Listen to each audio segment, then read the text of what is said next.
हाँ जी, नमस्कार दोस्तों। स्वागत है आप सभी का Ajju education live YouTube channel पे। तो जिसने भी अभी तक चैनल को सब्सक्राइब नहीं किया, जल्दी से चैनल को सब्सक्राइब कर लीजिए और बेल आइकन को प्रेस कर लीजिए, जिससे कि आने वाली वीडियो के बारे में आप सभी को पता चल सके सबसे पहले। तो दोस्तों, आज हम इस वीडियो में बात करने वाले हैं objective type questions Peter theory के, जो कि इंपॉर्टेंट क्लास होने वाली है। उसके बारे में बात करेंगे कौन सा टॉपिक होने वाला है। चलिए शुरू करते हैं। और जिस भी कैंडिडेट ने अभी तक पहले वीडियो नहीं देखे तो देख सकते हैं, इसी वीडियो के डिस्क्रिप्शन में इस प्लेलिस्ट का लिंक दिया गया है, जिसमें सारे चैप्टर मौजूद हैं जो अभी तक अपडेट हुए हैं। तो दोस्तों, हमारा जो आज का चैप्टर आता है वो है विभिन्न प्रकार के चूड़ी एवं चूड़ी कर्तन। विभिन्न प्रकार के चूड़ी एवं चूड़ी कर्तन, ये हमारे टॉपिक का नाम है, जिसको इंग्लिश में बोलते हैं different types of thread and thread cutting. समझ में आगे होगा आप सभी को। तो दोस्तों, ये चैप्टर है, इंपॉर्टेंट है। इससे डिपेंडेंट जितने भी क्वेश्चंस बनते हैं वो सारे हम चर्चा करेंगे इस वीडियो में। बने रहिएगा अंत तक। चलिए शुरू करते हैं। तो दोस्तों, हमारा पहला क्वेश्चन है, एक में चूड़ी का कोण कितना होता है? 45 डिग्री, 29 डिग्री, 30 या 55? बताइए कौन सा आंसर होगा। एक में चूड़ी का कोण कितना रखा जाता है? इंपॉर्टेंट क्वेश्चन है। तो दोस्तों, इसका राइट आंसर हो जाएगा बी, यानी 29 डिग्री कोण रखा जाता है। तो इसका मतलब क्यों रखा जाता है? एक में चूड़ी, जिसको एक में थ्रेड बोला जाता है। चूड़ी देखने में क्या होता है? वर्ग चूड़ी, जिसको स्क्वायर थ्रेड बोला जाता है, तो उसकी तरह होती है। और यह चूड़ी वर्ग चूड़ी से ज़्यादा मजबूत होती है। और इसका जो स्निहित कोण होता है वो 29 डिग्री का होता है, जो मैंने इस क्वेश्चन में बताया है। और इन चूड़ियों का जो प्रयोग है वो चाल और शक्ति संचालन, यानी पावर ट्रांसमिशन के लिए किया जाता है। तो इसका मतलब इसका राइट आंसर कौन सा होगा? बी। नेक्स्ट हमारा क्वेश्चन है दोस्तों 2 नंबर। अब बात आती है वर्ग चूड़ी, यानी स्क्वायर थ्रेड का कोण कितना होता है? 29 डिग्री, 19 डिग्री, 60 डिग्री या 55 डिग्री? बताइए कौन सा आंसर होगा इसका राइट। स्क्वायर थ्रेड का कोण कितना होता है? तो दोस्तों, इसका भी राइट आंसर हो जाएगा बी। इसका मतलब 90 डिग्री होता है। ये आपको ध्यान रखना है। क्यों होता है 90 डिग्री? थोड़ा ध्यान से सुन लीजिए। यानी स्क्वायर थ्रेड की जो साइडें होती है वो समकोण होती है, यानी समकोण मतलब 90 डिग्री का कोण होता है। और इसका या इस चूड़ी की जो गहराई होती है और चौड़ाई और क्रेस्ट और रूट सब बराबर होते हैं। ये चूड़ियाँ वी चूड़ी की या वी आकृति की तरह दिखने में लगती है और अधिक मजबूत भी होती है। समझिए आगे होगा आप को। यानी क्रेस्ट होती है वो इस टाइप से बनी होती है। क्रेस्ट और रूट यानी जड़ और इसका सिरा, ये इस टाइप से होती है। और कोण कितने डिग्री का बनाती है? 90 डिग्री के होते हैं सारे। समझिए आगे होगा आप को। नेक्स्ट हमारा क्वेश्चन है 3 नंबर। अब बात आती है बटरेस थ्रेड का कोण कितना होता है? 55 डिग्री, 45, 29 या 90? बताइए कौन सा आंसर होगा। बटरेस थ्रेड का कोण कितना होता है दोस्तों? अगर किसी को भी पता है तो आंसर करके बता सकते हैं कमेंट में टाइप करके। तो दोस्तों, इसका राइट आंसर हो जाएगा बी, यानी 45 डिग्री। चलिए बात करते हैं 45 क्यों होता है। ढंग से सुन लेना, क्योंकि आपके काम आने वाली चीज़ें सारी की सारी। बटरेस थ्रेड का कोण होता है वो 45 डिग्री होता है, यानी समकोण का आधा। और इस चूड़ी का एक साइड समकोण होता है और दूसरी साइड 45 डिग्री के कोण पर होती है। और इसका प्रयोग हमेशा एक दिशा में अधिक दबाव के लिए किया जाता है, जैसे क्विक रिलीज वाइज स्पिंडल हो गया, स्क्रू जैक हो गया और रेचेट हो गया। मतलब स्क्रू जैक, आपको नाम याद रखना है, स्क्रू जैक। और उसके अलावा क्या है?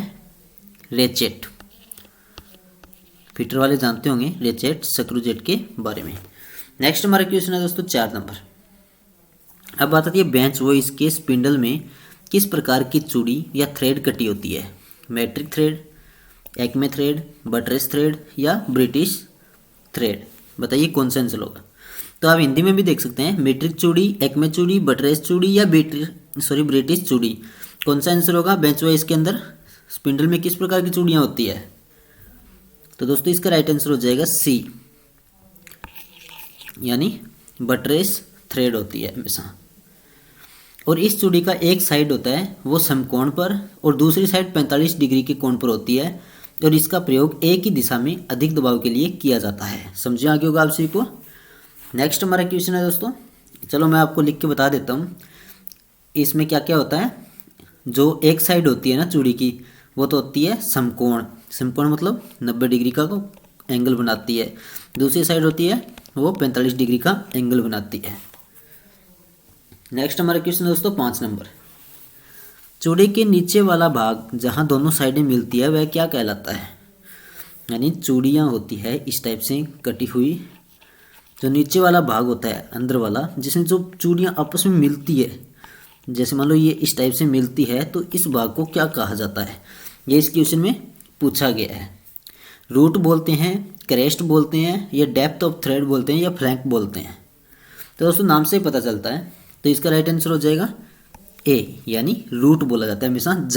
जड़ के अंदर ही मिलान खाती है चूड़ियाँ एक दूसरे के साथ इस टाइप से। समझिए आगे होगा आप सभी को। नेक्स्ट हमारा क्वेश्चन है 6 नंबर। अब बताते हैं चूड़ी के ऊपर वाले भाग को जहाँ साइडें मिलती है वह क्या कहलाता है। रूट, क्रेस्ट, लीड या हेलिक्स कोण, जिसको हेलिक्स एंगल बोला जाता है। पहले नीचे वाले की बात की थी, अब ऊपर वाले की बात की है। ऊपर जो चूड़ियाँ मिलती है तो ऊपर वाले भाग को इसको क्या बोला जाता है, ये इस क्वेश्चन में पूछा गया है। तो दोस्तों इसका राइट आंसर हो जाएगा बी, यानी उसको क्रेस्ट बोला जाता है हमेशा। ये आपको ध्यान रखना है, क्या बोला जाता है, क्रेस्ट। बोल्ट अथवा नट द्वारा एक चक्र में तय की गई दूरी को लीड कहा जाता है, ये भी नोट कर लेना साथ में। बोल्ट तथा नट उनके द्वारा एक चक्कर में तय की गई जो दूरी होती है उसको लीड बोलते हैं हमेशा। नेक्स्ट हमारे क्वेश्चन है दोस्तों 7 नंबर। अब बात आती है वर्ग चूड़ी की गहराई, जिसको डेप्थ बोलते हैं, वो कितनी होती है। P/2, P/3, P/4 या P/5। बताइए इसका आंसर कौन सा होगा। टाइप कर दीजिए जिसको भी पता है तो दोस्तों इसका राइट आंसर हो जाएगा ए, इसका मतलब P/2। ये क्या होती है, वर्ग चूड़ी की गहराई। अब ध्यान से सुनिए, वर्ग चूड़ी की साइडें होती है वो समकोण पर होती है, मतलब 90 डिग्री के कोण पर होती है, एंगल पे होती है। और इस चूड़ी की गहराई, चौड़ाई, क्रेस्ट व रूट सब क्या होते हैं, बराबर होते हैं। समझ में आगे होगा आप सभी को। वर्ग चूड़ी की जो गहराई होती है वो हमेशा h बराबर 0.5 गुणा में पिच यानी एक चूड़ी से दूसरी चूड़ी के बीच की जो दूरी होती है वो होती है पिच। वो कितनी होती है, h बराबर कितनी होगी, P/2, जो इस क्वेश्चन में बताया गया है। गहराई कितनी होती है, h बराबर में P/2। समझे आगे होगा आप सभी को। और रूट की चौड़ाई कितनी होती है, रूट की चौड़ाई यानी वो होती है हमेशा P/2, यानी सेम ही होगी। समझे आगे होगा आप सभी को। नेक्स्ट हमारे क्वेश्चन है दोस्तों 8 नंबर। अब बात आती है लेथ मशीन के लीड स्क्रू में कौन सा चूड़ी प्रयोग होता है। स्क्वायर थ्रेड, एकमे थ्रेड, बटरेस थ्रेड और वॉरम थ्रेड। बताइए कौन सा आंसर होगा।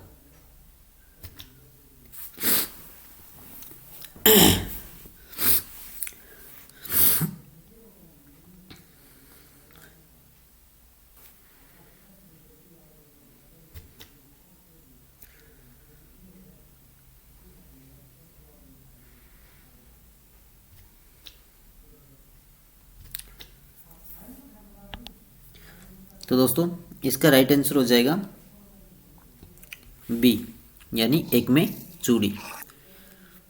समझे आगे होगा आप सभी को। ये लेथ मशीन के लीड स्क्रू में कौन सा चूड़ी प्रयोग होता है, वो होता है एक में थ्रेड। नेक्स्ट हमारा क्वेश्चन है दोस्तों 9 नंबर। अब बात आती है ब्राउन एवं सौरभ थ्रेड की आकृति कैसी होती है।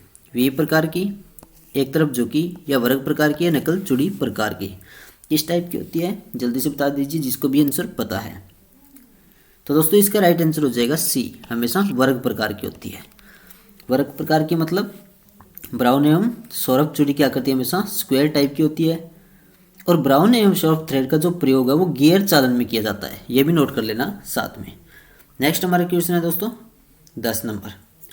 अब बात आती है बटरेस चूड़ी का प्रयोग खालिस्तान के लिए किया जाता है, गति प्रदान करने के लिए, या कुछ विशेष प्रकार के नट एवं बोल्ट के लिए, या फास्टनिंग के लिए, या जहां एक ही साइड में अधिक दबाव हो वहां पे किया जाता है। बताइए कौन सा आंसर होगा इसका राइट। बटरेस चूड़ी का प्रयोग खालिस्तान के लिए किया जाता है, तो दोस्तों इसका राइट आंसर हो जाएगा डी, जहां एक ही साइड में अधिक दबाव हो।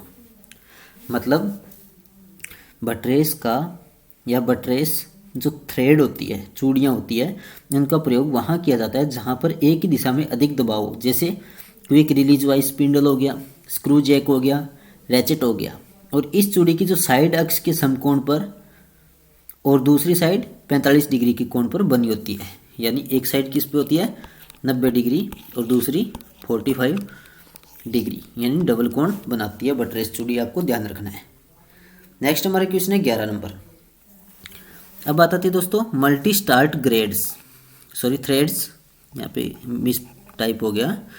मल्टी स्टार्ट थ्रेड्स का प्रयोग होता है जब अधिक घुमाने पर नट या बोल्ट की चाल कम करनी हो, या जब कम घुमाने पर नट या बोल्ट की चाल अधिक करनी हो, या जब आम चूड़ियाँ ठीक से काम नहीं कर रही हो, या जब थ्रेड के फ्लैंक पर कम लोड डालना हो। बताइए कौन सा आंसर होगा इसका राइट। तो दोस्तों इसका राइट आंसर हो जाएगा बी, मतलब जब कम घुमाने पर नट या बोल्ट की चाल अधिक करनी हो, उसके लिए मल्टी स्टार्ट थ्रेड्स का प्रयोग होता है। समझे आगे होगा आप सी को। यानी मल्टी स्टार्ट थ्रेड्स कौन सी होती है, जिस पर 2 या 3 या उनसे अधिक अलग अलग थ्रेड ग्रुप्स का इस प्रकार व्यवस्थित होते हैं कि कार्य पर एक दूसरे के साथ बराबर दूरी पर रहे।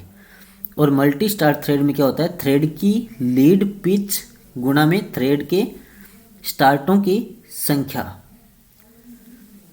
और बराबर होती है, ये आपको ध्यान रखना है। यानी मल्टी स्टार्ट थ्रेड में क्या होता है, थ्रेड की लीड पिच गुणा में थ्रेड के जो स्टार्ट होते हैं या स्टार्ट जो चूड़ियाँ होती है उनकी संख्या हमेशा बराबर रखी जाती है।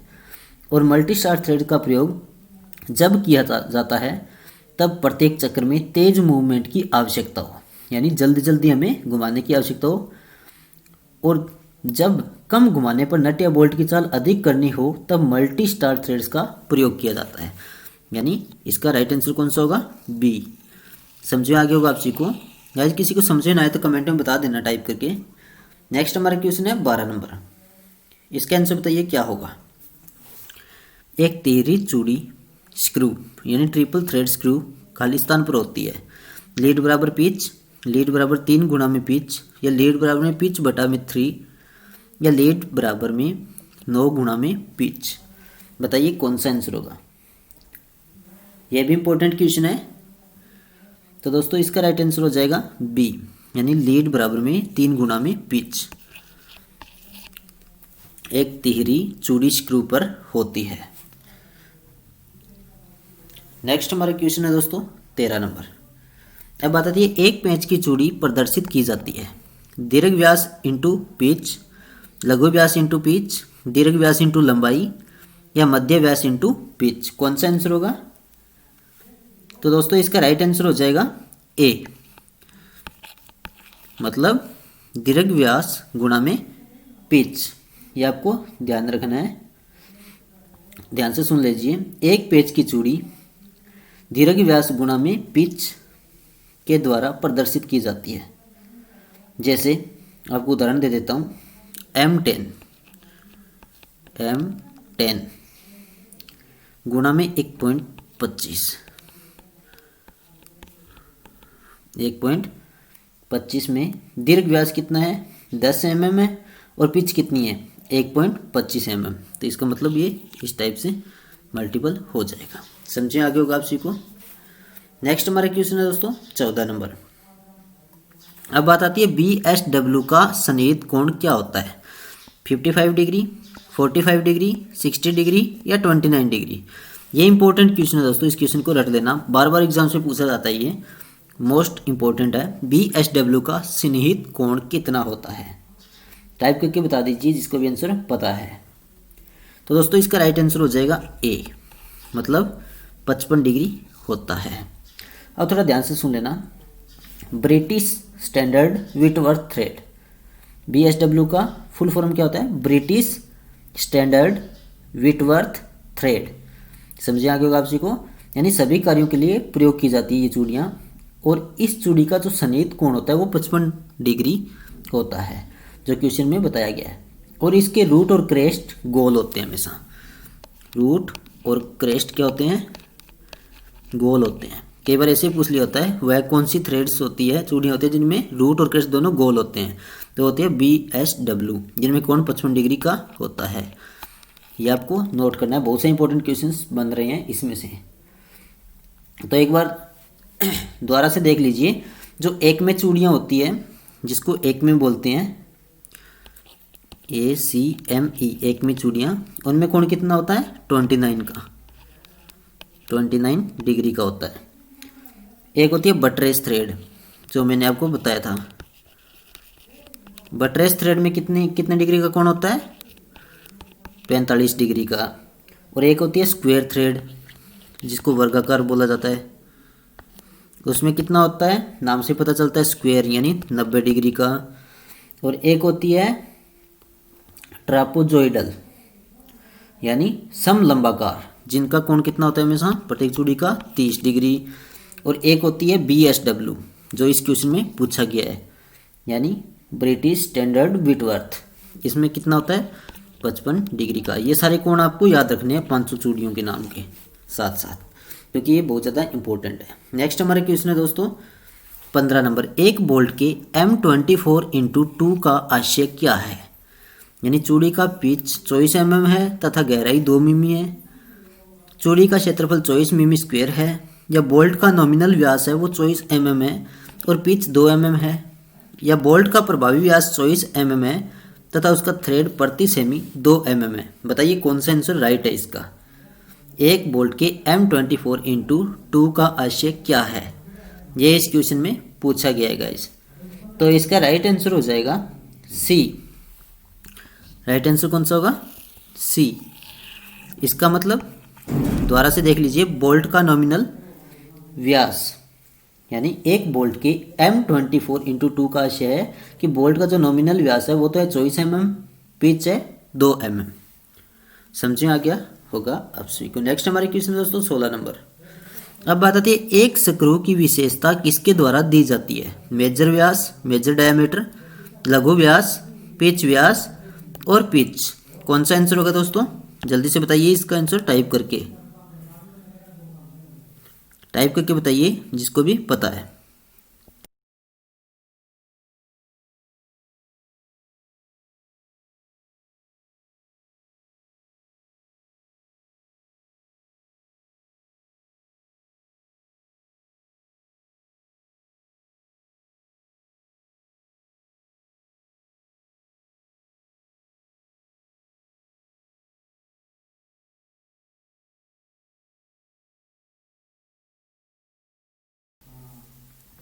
तो दोस्तों इसका राइट आंसर कौन सा होगा? ए हो जाएगा, मेजर व्यास। सॉरी अगर कोई भी नॉइज़ आ रहा है बैकग्राउंड तो उसके लिए माफ़ी चाहूँगा। तो दोस्तों इसका राइट आंसर हो जाएगा ए, मेजर व्यास। यानी एक स्क्रू की विशेषता क्या होती है? मेजर व्यास के द्वारा दी जाती है, और मेजर व्यास को स्क्रू बोल्ट में बाहरी व्यास भी कहा जाता है, और चूड़ी के सबसे छोटे व्यास को लघु व्यास बोला जाता है। ये आपको ध्यान रखना है दोस्तों। तो दोस्तों ये थे कुछ मोस्ट इंपॉर्टेंट क्वेश्चंस इस चैप्टर के। अगर आप सभी को यह वीडियो अच्छा लगा तो प्लीज़ इसको लाइक और शेयर कीजिए अपने दोस्तों के साथ ज़्यादा से ज़्यादा। हम आपके लिए बेहतरीन क्लासेस लेके आएंगे। कमेंट करके जरूर बताना कैसे लगी आप सभी को यह क्लास, और Ajay education live YouTube channel को सब्सक्राइब कर लेना। हम आपके लिए हर वक्त तैयार हैं और पूरा डाटा कंप्लीट कराऊंगा मैं आपको फीटर थ्योरी का, ऑब्जेक्टिव और वन लाइनर क्वेश्चन के द्वारा हर चैप्टर, जो आपके एग्जाम के लिए हेल्पफुल होगा। धन्यवाद दोस्तों, आप सभी का दिन शुभ हो। जय हिंद, वंदे मातरम। आपका भरोसा हमारा साथ।